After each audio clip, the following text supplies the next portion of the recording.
somewhere between your last breath and your next birth, a decision is made about you, not by you, about you. A decision concerning where you will incarnate next, into what family, into what culture, into what set of circumstances designed to shape every moment of the life that follows. You will have no memory of this decision being made. You will have no input in it. By the time you are old enough to ask the question itself will feel absurd, because the conditions of your life will already seem like the only conditions that were ever possible. But the Gnostic teachers preserved a different account. They described a specific Archon whose entire function is to make this decision, and they warned that the criteria he uses are nothing like what almost every spiritual tradition has taught. You have been told that the soul chooses its next life, that you selected your parents before incarnation, that your circumstances were agreed upon at some pre-birth level for the lessons your soul wished to learn. These teachings sound elevated. They sound empowering. They imply that whatever you encounter in your current life is somehow ultimately yours, chosen, meaningful, part of a curriculum your higher self designed. The Gnostic teachers preserved something far more uncomfortable. The decision was not made by you. It was made by an Archon. And the Archon was not interested in what your soul wished to learn. He was interested in something else entirely. This Archon appears in the buried texts under several names. The Sethian fragments call him the Assigner. The Valentinian sources refer to him as the one who fits souls to bodies. The Pistis Sophia describes him as one of the lords of karma, though as the text makes clear, karma in the Gnostic understanding is not divine justice. It is programming.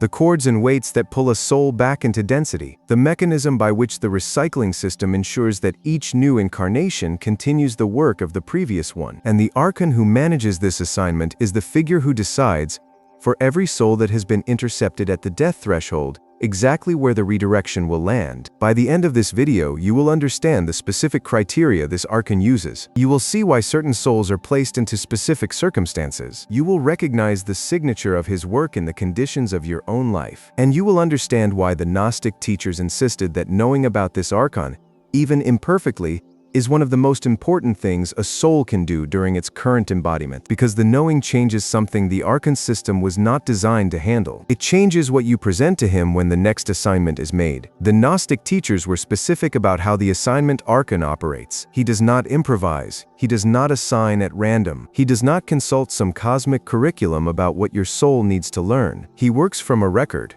And that record is something the buried Gospels describe with chilling precision. It is, in effect, a file, maintained on every soul that passes through the Demiurge's system, updated continuously throughout each incarnation, used as the basis for every reassignment decision that follows. What is in this file? The Pistis Sophia and other texts give a detailed answer that contradicts almost every modern spiritual teaching about reincarnation. The file does not contain your good deeds versus your bad deeds. It does not track moral progress. It does not measure how spiritually advanced you have become. It tracks something far more specific: your awakening risk.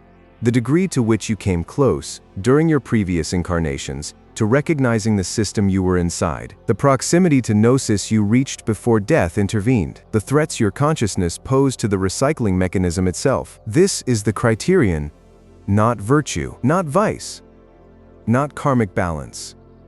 Awakening risk, a soul that lived an ordinary life, never seriously questioning the bounded reality, never approaching the recognition that would expose the Demiurge's containment, presents minimal risk to the system. Such a soul can be assigned with relative freedom. The Archon's choices for that soul are made from a wide range of options. But a soul that approached gnosis, that began to see the structure even partially, that developed the recognition the system specifically works to prevent, such a soul cannot be assigned freely. Its next placement must be calibrated to neutralize the awakening that was beginning to occur. This is why the Gnostic teachers warned that spiritual development, paradoxically, can attract the Archon's most careful attention. The more a soul awakens during an incarnation, the more precisely its next assignment must be designed to suppress that awakening. The file grows thicker.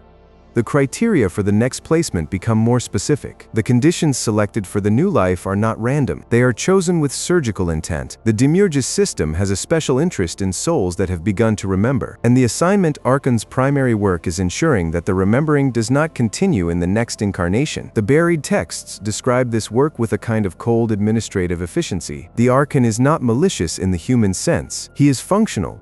He does what he was placed there to do, and what he was placed there to do is to take each intercepted soul, consult its file, and route it to the conditions most likely to interrupt whatever development had begun. For souls that posed no threat, the routing is casual. For souls that came close to gnosis, the routing is elaborate, specific, and designed to ensure that the next life will function as a complete reset. The Gnostic teachers preserve descriptions of the specific types of placements the assignment Archon favors for souls who came close to awakening in their previous incarnations. These descriptions are uncomfortable because they invert almost everything modern spirituality teaches about why difficult lives occur. The buried texts do not describe these placements as karmic consequences. They describe them as containment strategies. The first type of placement is what the texts call distractive saturation, a life so filled with constant stimulation, demands, responsibilities, and noise that contemplative recognition becomes nearly impossible. The soul is placed into circumstances where the necessities of survival or social functioning consume virtually all attention, leaving no quiet space in which the previous awakening might resurface. This is not punishment. It is design. A soul that came close to gnosis in stillness is placed into a life where stillness is structurally unavailable. The system has learned that constant external pressure is one of the most effective methods for keeping previously awakened souls asleep. The second type is what the buried texts call sensory immersion, a life unusually rich in physical pleasure, comfort, or emotional intensity. The soul is placed into circumstances where the body and its experiences become so absorbing that the consciousness behind them has no occasion to question whether anything more exists. This placement is often perceived, in human terms, as a fortunate life. The soul appears to have everything. The Gnostic teachers warn that this appearance of fortune is itself the trap. A soul that recognized the limits of material reality in its previous incarnation is now placed into a material reality so vivid that the recognition cannot easily occur again. The luxury is the cage. The third type is what the texts describe as identity reinforcement, a life saturated with strong social roles, ambitious positions, and identity-defining accomplishments. The soul is placed into circumstances where its sense of self becomes deeply attached to a particular identity, making the kind of recognition that requires loosening of identity especially difficult. The successful executive, the respected scholar, the dedicated parent, the acclaimed artist. The Gnostic teachers were careful to note that these roles are not inherently problematic. They become assignment tools when used by the Archon to construct a self-image so reinforced by social validation that the soul has enormous difficulty seeing through it. The fourth and most specific placement type is what the Pistis Sophia describes with particular precision: the placement of an awakening-prone soul into a context with a powerful religious framework, but one that systematically inverts what the soul was beginning to recognize. The soul that approached gnosis in its previous life is placed into a tradition that uses similar vocabulary,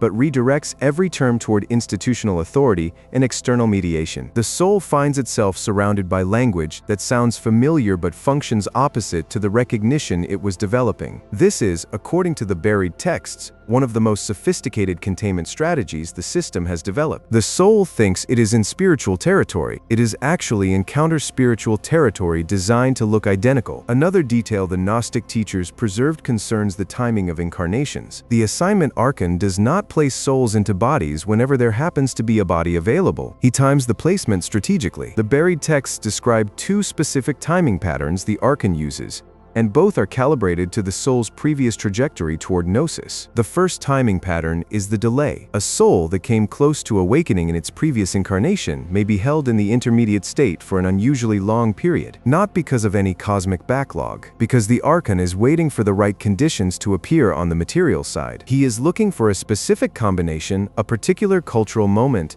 a particular family situation, a particular generational context, that will be maximally effective at suppressing the soul's prior development. The wait can be substantial in linear terms. The Archon does not rush. The system has all the time it needs, and the right placement is more important than a fast placement. The second timing pattern is acceleration. A soul that did not approach gnosis, but whose energetic signature matches a current need in the material system, may be placed quickly, sometimes almost immediately. The Demiurge's system maintains certain ongoing patterns that require continuous infusions of unawakened soul material. Wars, cultural movements, Mass distractive events. These structures depend on a steady supply of souls who can be incorporated into them without disruption. The Archon accelerates placements for souls who will reliably participate in these structures, and delays placements for souls whose participation would be uncertain. The Gnostic teachers were careful to note that neither timing pattern is moral in nature. The system is not punishing the delayed soul or rewarding the accelerated one. Both timings serve the same function, maintaining the recycling mechanism with maximum efficiency. The delayed soul, when finally placed, is placed into conditions designed for maximum suppression of its awakening risk. The accelerated soul is placed into conditions where its unawakened state will reliably continue. Both serve the system, neither is justice. This is also why the buried texts insisted that questions like, "Why was I born into this family?" or "Why did I incarnate at this time in history?" are deeper than they appear. The answers, in the Gnostic framework, do not point to soul-level choices or karmic consequences in the standard sense. They point to the Archon's assignment logic. The family was chosen because of how it would shape you. The historical moment was chosen because of what it would expose you to and protect you from. The specific cultural environment was chosen because of which awakenings it would encourage and which it would suppress. The placement was calculated, and the calculation was not made for your benefit. The Gnostic teachers preserved diagnostic signs that suggest a soul's current placement may have been specifically designed to suppress prior awakening. These signs do not appear in everyone. They appear primarily in souls who came close to gnosis in their previous incarnations and who have therefore received the Archon's more careful attention. Recognizing these signs in your current life is one way to glimpse the file the assignment Archon has been keeping on you. The first sign is the persistent sense of mismatch, a feeling, often beginning in childhood, that you do not quite belong where you are, that the family is not quite right, that the culture does not quite fit, that you arrived in this life with sensibilities that do not match the environment you were placed into. The buried texts describe this as the soul's incomplete erasure. The second veiling did not completely succeed, and a fragment of the soul's previous orientation persists, generating a chronic low-grade dissonance with the assigned conditions. This dissonance is not a sign of failure. It is, in the Gnostic understanding, a signature of having been a souls the Archon worked hard to contain. The second sign is the appearance of obstacles around contemplative practice. Souls placed for suppression often find that the activities most likely to reactivate their previous awakening encounter unusually persistent resistance. Quiet time becomes structurally unavailable. Meditation feels harder than it should. Spiritual study triggers life disruptions. The very activities that might continue the awakening that began in the previous life become difficult to sustain. This is not coincidence in the Gnostic framework. The placement was designed to make these activities difficult. The obstacles are functional, not random. The third sign is the recurring pull towards certain inquiries that feel almost forbidden. The questions you cannot stop asking despite having no obvious reason to ask them. The topics that draw you with a pull that seems disproportionate to your circumstances. The books that find you. The teachings that resonate without explanation. The buried texts describe these pulls as memory leaks from the previous incarnation. The soul that approached gnosis before is still oriented toward gnosis now, even though the memory has been erased. The orientation persists below the level of conscious recollection, manifesting as an inexplicable gravitational pull toward exactly the inquiries the placement was designed to suppress. The fourth sign is the recognition that arises when reading texts like this one. The Gnostic teachers were specific about this. A soul who came close to gnosis previously will respond to descriptions of the system with a particular quality of recognition, not intellectual agreement, not curiosity, something closer to remembering. The teachings do not feel like new information. They feel like reminders. If reading this video produces that quality of response in you, a sense that something is being remembered rather than learned, the buried texts suggest you are encountering the signature of your own previous proximity to awakening. The placement was designed to suppress it. The signature persists nonetheless. The assignment Archon system is sophisticated,